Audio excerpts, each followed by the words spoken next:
एकजुटता में आनंद था।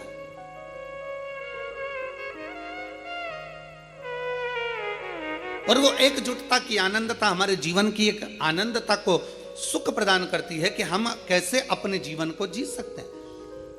शंकर भगवान के मंदिर में गए दोनों बुजुर्ग, बूढ़े ब्राह्मण ब्राह्मणी, और भगवान शंकर के मंदिर में 5 हिस्से कर दिए। 5 हिस्से कर एक हिस्सा शिव का छोड़ा, पीपल के वृक्ष के नीचे गए, दूसरा हिस्सा पीपल के वृक्ष के नीचे दिया, तीसरा आंवले के वृक्ष का नीचे दिया, चौथा बेलपत्री के वृक्ष के नीचे दिया, और 5वां जो हिस्सा थोड़ा सा आटा चावल जो भी मिला होगा उसको अपनी 2 बेटियां और स्वयं बड़े प्रेम से पा लेते। कभी कभी नहीं भी मिलता तो भूखे सो जाते। किससे कहें वो 4 बेटियों का विवाह करा, वो भी दुखी, किससे जाकर कहे, किससे विनय करे। शिव महापुराण की कथा कहती है जब एक लड़की का विवाह हो जाता है और वो अपने ससुराल पहुंच जाती है, और ससुराल में पहुंचने के बाद जब वो देवाधिदेव महादेव को 1 लोटा जल चढ़ाती है तो वो लड़की का चढ़ाया गया, बहू का चढ़ाया गया, बेटी का चढ़ाया गया जल, 1 लोटा जल वो साधारण नहीं होता। पुरुष जब शिव पर जल चढ़ाता है तो उसका खुद का कुल तरता है, पर घर की बहू, घर की स्त्री, घर की माँ, घर की बेटी जब शंकर भगवान को जल चढ़ाती है तो उसमें से आधे जल का हिस्सा उसके मायके वालों को मिल जाता है और आधे हिस्सा उसके ससुराल वालों को मिल जाता है। 71 पीढ़ी वो मायके की भी तार रही है और 71 पीढ़ी वो अपने ससुराल की भी तार रही है। 71 पीढ़ी वो यहां भी पार लगा रही है और 71 पीढ़ी वहां भी पार लगा रही है। आधा हिस्सा इधर का हो गया, आधा हिस्सा उधर। एक नारी जब विवाह हो जाता है, घर पहुंच जाती है, उसका 2 गोत्र हो जाता है, अपने नाना नानी का अर्थात उसके मायके का गोत्र और उसके ससुराल का। जब उसके 2 गोत्र हो, स्त्री के 2 गोत्र हो जाते हैं पर पुरुष के 2 गोत्र नहीं होते, उसका एक ही रहता है। वो ब्याह कर लाएगा पर उसका गोत्र नहीं, वो मान्य होगा। इसलिए हमारे सनातन धर्म में जब पिंडदान करने के लिए जाया जाता है, जब गया जी पहुंचते हैं, हरिद्वार पहुंचते हैं, प्रयागराज पहुंचते हैं, काशी आदि पहुंचते हैं, पिंडदान करते हैं, तो वहां पर ब्राह्मण देवता पूछते हैं कि तुम्हारे नाना नानी का भी पक्ष बताओ और तुम्हारे दादा दादी का भी पक्ष बताओ। 2 कुल देखे जाते हैं, इधर से भी उधर से। माता पिता दुखी, बेटियां 2 घर में कुंवारी। समय बीतता गया, जो 4 बेटियां ब्याही थी बड़ी दुखी थी। दुखी होने के कारणवश एक बार वो अपने पिता से मिलने के लिए आई। विचार करा कि हमारे दुख हमारे माता पिता को श्रवण कराएंगे, पर माता पिता तो पहले से दुखी हैं, अब किससे कहें। ये चीज हमें सीखना चाहिए। अब अपनी पड़ोसन तो पहले से दुखी और ऊपर से तुम जाके बोलो मेरी बहू बड़ी परेशान करती। अब उससे पूछो पड़ोसन से, तो मेरी तो और जगदम्बा है।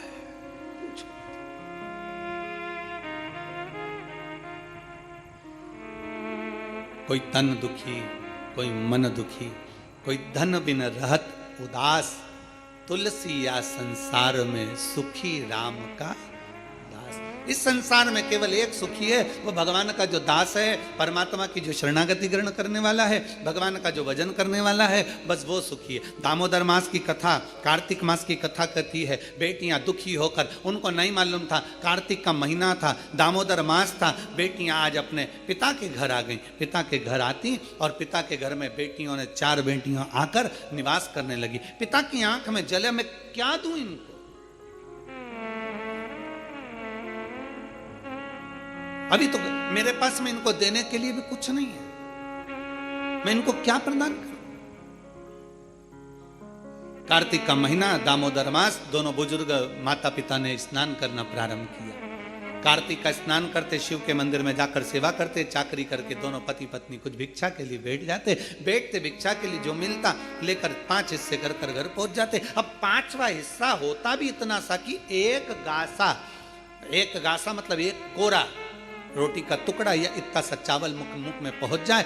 अब 8 लोगों का परिवार और फिर कुछ प्राप्त हो जाए, बड़ा मुश्किल। आज बूढ़ी मां ने, बुजुर्ग ब्राह्मणी ने अपने पति से कहा, सुनो 4 बेटियां घर में आई हैं और 2 बेटियां घर में हैं। मैं बेटियों का चेहरा देखकर लगता है कि बेटियों को तकलीफ बड़ी बहुत दुख है। कहते हैं दुनिया में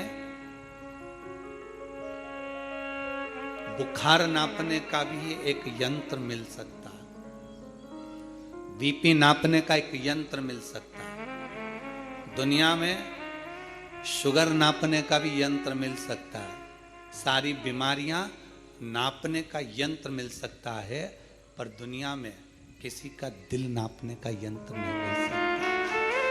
दिल को नापना बड़ा, उसका यंत्र नहीं है, और उसका यंत्र है केवल एक मां।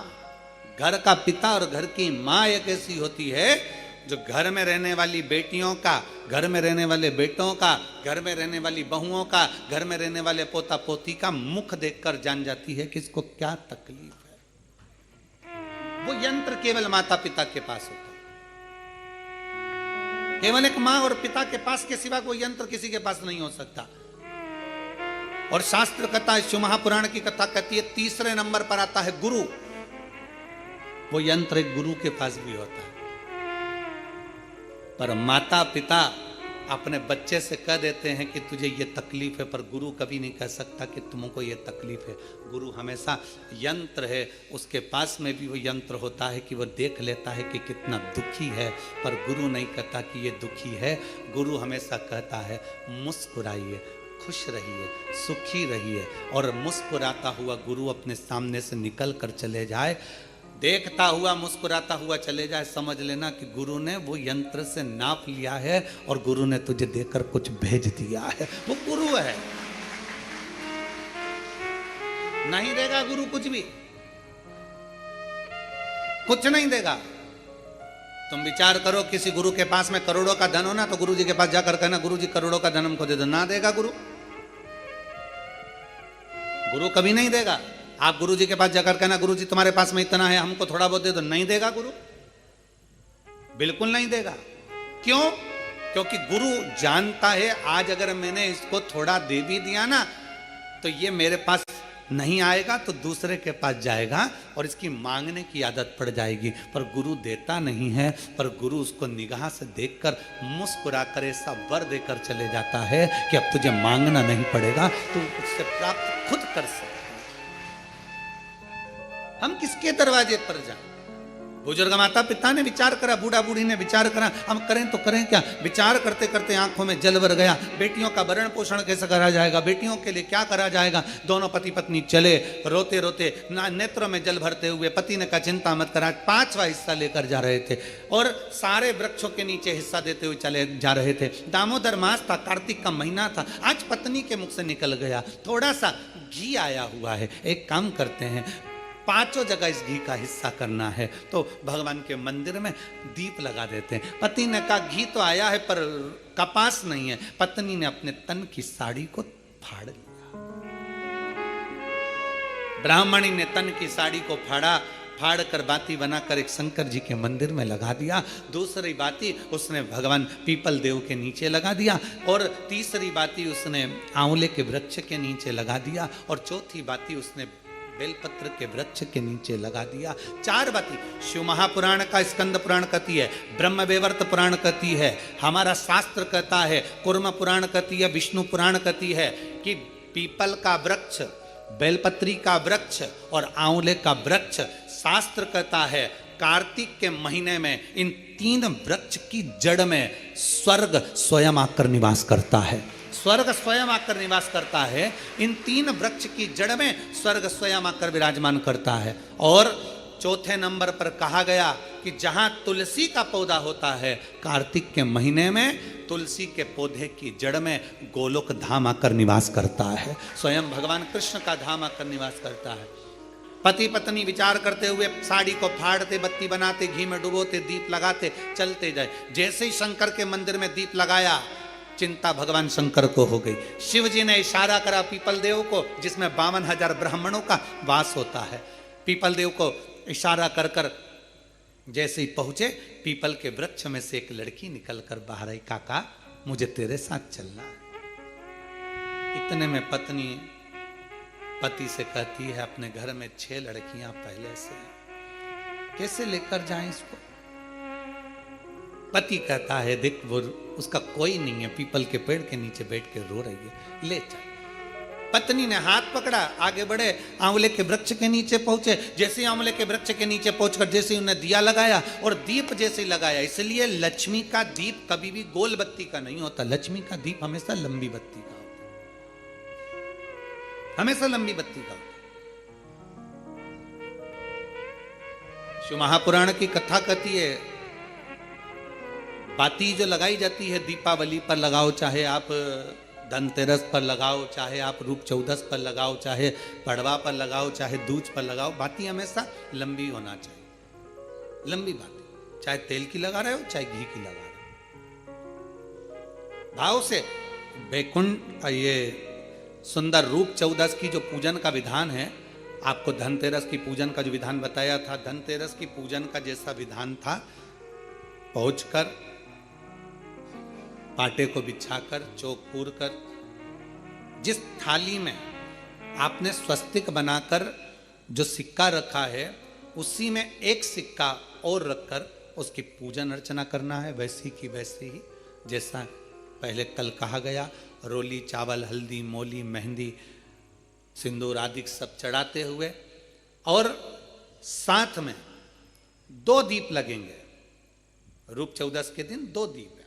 एक दीप है घी का, लंबी बत्ती का, जो लक्ष्मी जी के सीधे हाथ पर आएगा। दूसरा दीप है घी का दीप भी आटे का आएगा और तेल का दीप भी आटे का आएगा। जो तेल का दीप लगेगा वो थोड़ा सा दिया बड़ा लेना, उसमें 4 लंबी लंबी बत्तियां रखना, सरसों का तेल या मीठा तेल या तिल्ली का तेल जो भी मिल जाए उसके अंदर डाल लेना। 4 बत्ती ये लक्ष्मी जी के लेफ्ट हैंड की ओर आएगी।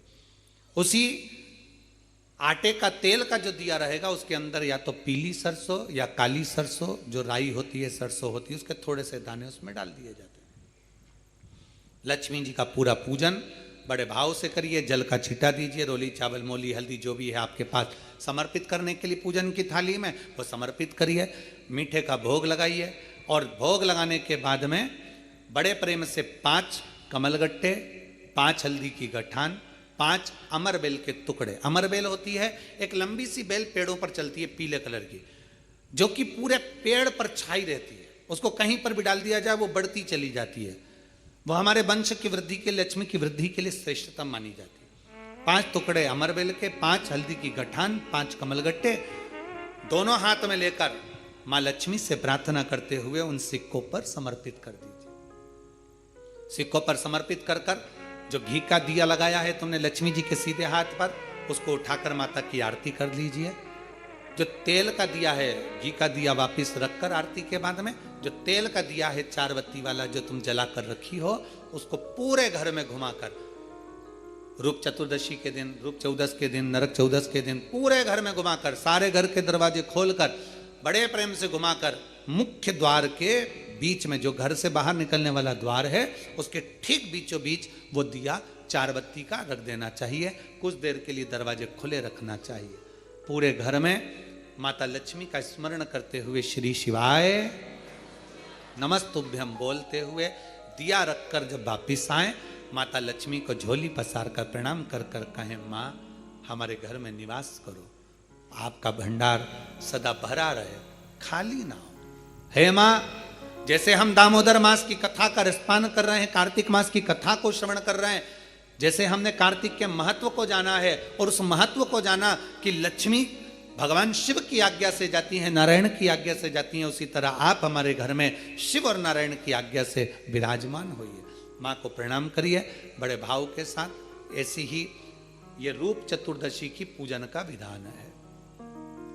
ये रूप चतुर्दशी की पूजन का विधान, जो थाली अपने धनतेरस के दिन रखी है उस थाली को आप रात्रि को हटा सकते हो, दूसरे दिन फिर वही थाली रखा जाती है। तीसरे दिन दीपावली का जो पर्व होगा, कल की कथा में आपको 2 बजे से 5 बजे तक जो कथा होगी कल की, आज की कथा तो 9 बजे से 10 बजे तक है, पर कल की कथा 2 बजे से 5 बजे तक होगी। 2 से 5 इसलिए रखी है क्योंकि उसमें 3 दिन की पूजन का विधान बताना है, एक दीपावली का, फिर पड़वा का, फिर दूज का। तो बड़े प्रेम से उस कथा को, कल की कथा को अपन 2 बजे से 5 बजे तक श्रवण करेंगे। भगवान को अपने हृदय की बात, अपने चित्त की बात, अपने मन की बात बाबा को प्रार्थना करते, और हम तो निवेदन करेंगे, प्रयास करिए, अगर हो सके रूप चतुर्दशी का अगर दिन है, नरक चौदस का दिन है, जैसे कुबेरेश्वर धाम पर दीपावली कब की है? 31 अक्टूबर की।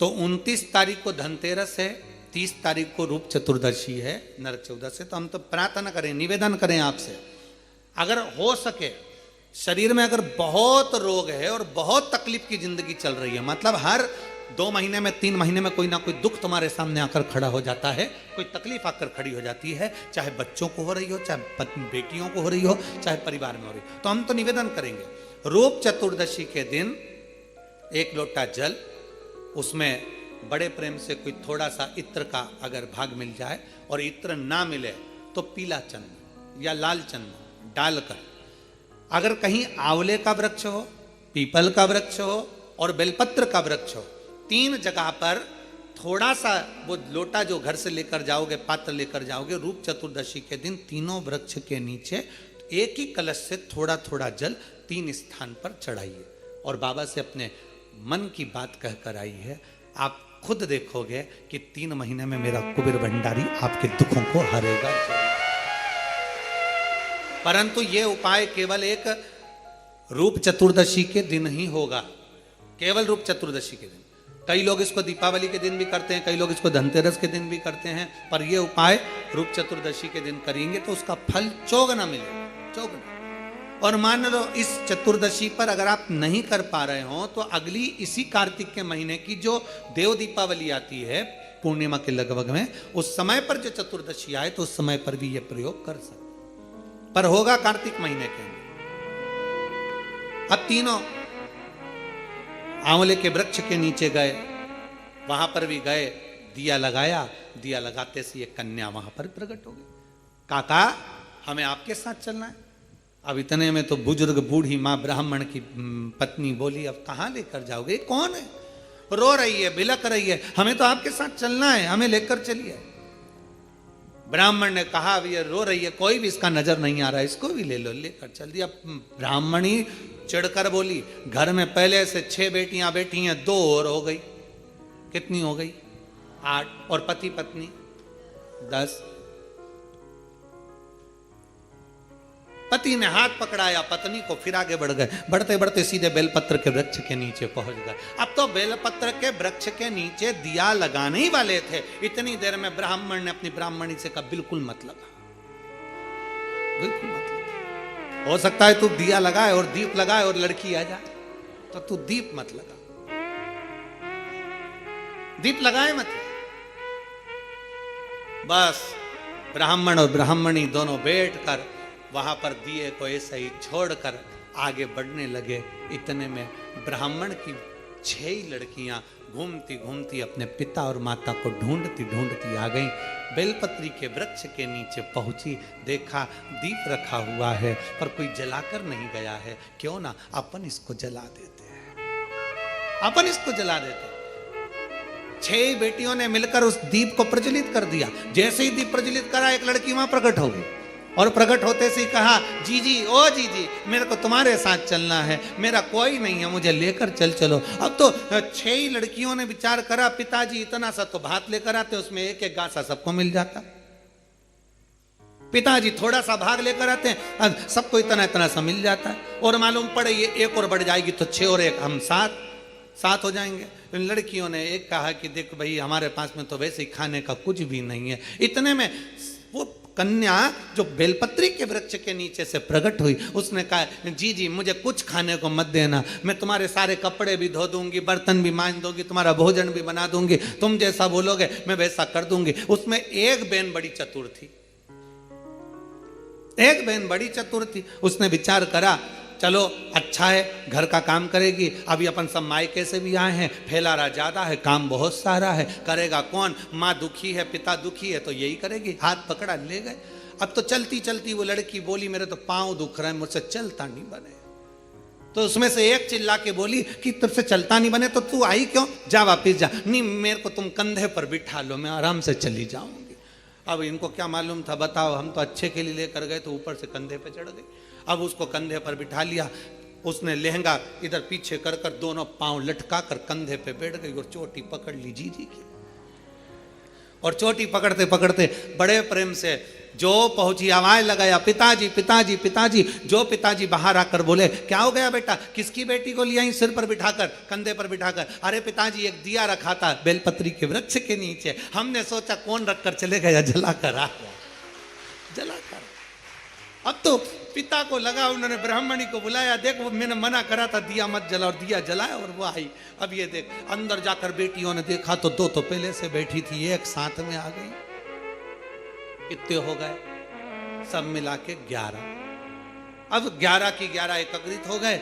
अब बेटियां बड़ी भूख से व्याकुल, अन्न का भाग नहीं, थोड़ा सा करें तो करें क्या करें। इतने में पीपल के वृक्ष के नीचे से जो बेटी निकली, आंवले के वृक्ष के नीचे से जो बेटी निकली, बेलपत्र के वृक्ष के नीचे से जो बेटी निकली, ब्राह्मण पिता ने और ब्राह्मणी ने दोनों ने मिलकर उन तीनों का नाम पावनी लक्ष्मी रख दिया। कौन सी लक्ष्मी?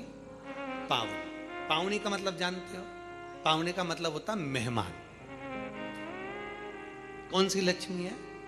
पावनी लक्ष्मी, मतलब हमारे घर में मेहमान बनकर कोई लक्ष्मी। अब ब्राह्मणी ने पूछा कि इनका नाम क्या रखे, तो क्या रख दो पावनी लक्ष्मी। अब इन्होंने नाम रख दिया पावनी लक्ष्मी। अब तीनों को नाम पावनी लक्ष्मी। अब एक ने कहा, जो पीपल के वृक्ष के नीचे से निकली, मैं जाती हूँ अभी भोजन बनाती हूँ। तो इतने में ब्राह्मणी आंख में आंसू भरकर बोली, बेटी तू इतनी सी तो रखी है, भोजन क्या बनाएगी, कुछ भी तो खाने का नहीं है। अपन एक काम करेंगे, कल भिक्षा मांग कर लाएंगे तब बनाएंगे। इतने में लक्ष्मी ने उसी समय पावनी लक्ष्मी बोली, माँ तू तो बर्तन बता दे, बर्तन कहाँ रखा है, बस बर्तन बता, मैं बना दूंगी। तो बनाएगी क्या, अन्न हो घर में तो बनाएगी ना। अरे माँ तू बता तो सही, तू मुझे बता कहां रखा है। तो इतने में ब्राह्मणी ने पूछा, घर में अन्न नहीं है तो तू देगी क्या। इतने में पावनी लक्ष्मी ने कहा, मां एक बूढ़ा बूढ़ी पीपल के वृक्ष के नीचे आते थे, अपने अन्न का एक हिस्सा रख कर जाते थे।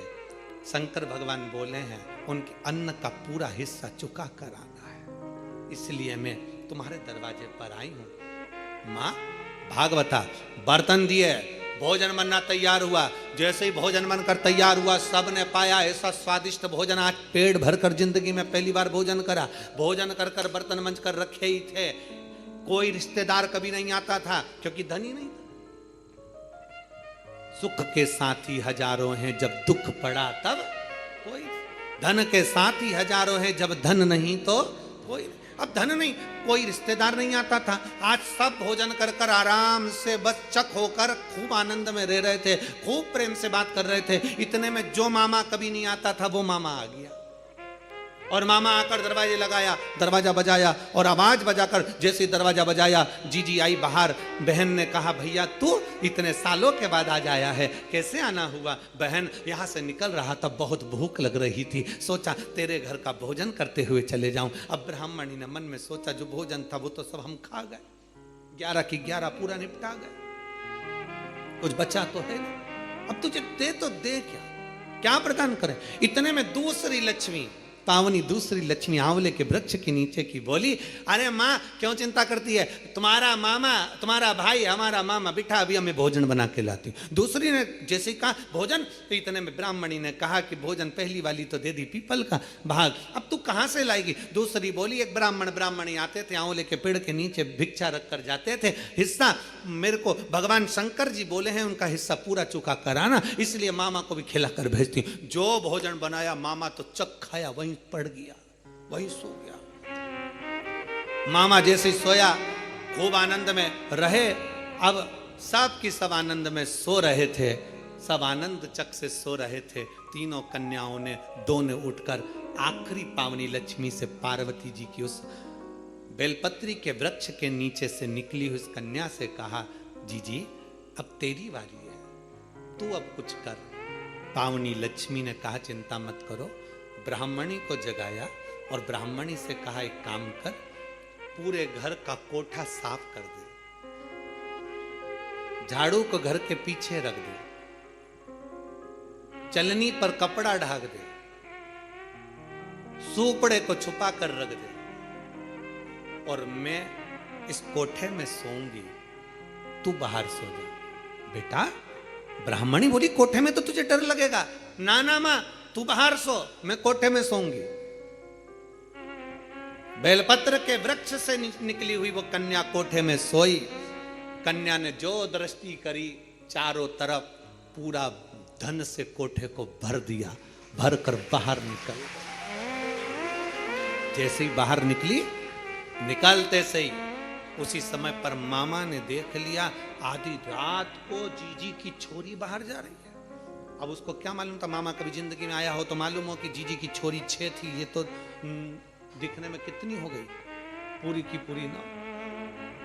उसको क्या मालूम, जीजी की छोरी बाहर जा रही है। इतने में मामा उठ गए। मामा ने उठकर हाथ पकड़ लिया, हाथ पकड़कर कहा, बेटी कहाँ जा रही है? तो इतने में कहा, बस मेरा काम था पूरा कर दिया, मैं जा रही हूं। मामा जी बोले, कभी मामा के घर नहीं आएगी? तो इतने में बोली, अब भी चल चल, अभी चलूं मैं। हाथ पकड़कर मामा बेटी को घर लेकर गए। मामा की दशा भी ठीक नहीं थी। कहा, मामा चलनी को ढाक दे, झाड़ू पीछे रख दे, कोठे को लेपन कर दे, मैं यहां सोऊंगी। मामा कहे, बेटा अकेली कहाँ सो पाएगी? कहा, मामा तू जा। मामा को बाहर भेजा, कोठे को धन से भर दिया। तीनों बेटियां एक जगह से इकट्ठी होकर चली तो ब्राह्मणी ने हाथ जोड़कर कहा, तुम कौन हो? कौन हो? कहा, बाबा दामोदर मास में कार्तिक के महीने में तुमने शिव की अर्चना करी, शंकर के मंदिर का झाड़ू बुआरी कर कर दीप का दान किया, पीपल के वृक्ष का दीप दान करा, आंवले के वृक्ष का दीप दान करा, बेलपत्री के वृक्ष का दीप दान करा, तो शंकर भगवान की करुणा से हम तीनों ने आपका भंडार भरा। भगवान ब्राह्मणी बड़े आनंद में झूमने लगे। ये शिव तत्व, ये शंकर की अविरल कथा। कार्तिक महीने में दीपदान का बड़ा महत्व है। इसलिए दीपावली की रात्रि को यहां कुबेर भंडारी के दरवाजे पर लोग आते हैं, 11 दीप घी के जला कर जाते हैं। दूसरे दिन बाबा का खजाना लेकर जाते हैं। तो ये तो दिल से लोग बाबा के दरवाजे पर आते हैं। और आपको तो बड़े प्रसन्नता, 31 तारीख को दीपावली महापर्व मनाकर लोग 1 नवंबर को बाबा के दरवाजे पर आकर खजाना लेकर बाबा का भजन कर कर जाते। कभी मौका लगे तो दीपावली की रात्रि को आकर एक बार दर्शन करना बाबा के धाम का। ऐसा लगता है पूरा बैकुंठ और कैलाश मेरे बाबा का इस कुबेरेश्वर धाम में आकर बस जाता है। पूरा बैकुंठ कैलाश सारे तीर्थ होकर आइए और एक बार कुबेरेश्वर धाम होकर जाइए। कुबेरेश्वर बाबा की धरा पर कहीं पर भी सुबह से लेकर शाम तक बैठे हुए ऐसा शांति का महल आनंद उत्पन्न होगा। ऐसा लगेगा कि हम कहाँ आ गए। सारे तीर्थ घूमो पर आखिरी में एक बार कुबेर भंडारी के दरवाजे पर जरूर। और देख लिया संसार हमने देख लिया, सब मतलब के यार हमने देख लिया। शिव तत्व की प्राप्ति, भगवान शंकर की अविरल कथा, शिव चर्चा 3 दिन की है। 1-1 घंटा का समय जो हमको मिला है, आज अपन ने रूप 14 के पूजन के महत्व को जाना है। कल कथा में 2 बजे से 5 बजे तक में सुंदर दीपावली पूजन, पड़वा का पूजन और दूज के पूजन का स्मरण करेंगे, बड़े भाव से कथा सुनेंगे। और 4 नवंबर से 8 नवंबर तक दीपावली के बाद में स्थान IMT sector number 66 Faridabad Haryana में शिव महापुराण की कथा दोपहर 1 बजे से 4 बजे तक श्रवण करेंगे और बाबा की विरल भक्ति को प्राप्त करेंगे। 11 नवंबर से 17 नवंबर तक बीसलपुर रोड, रूपपुर, कृपा, पीली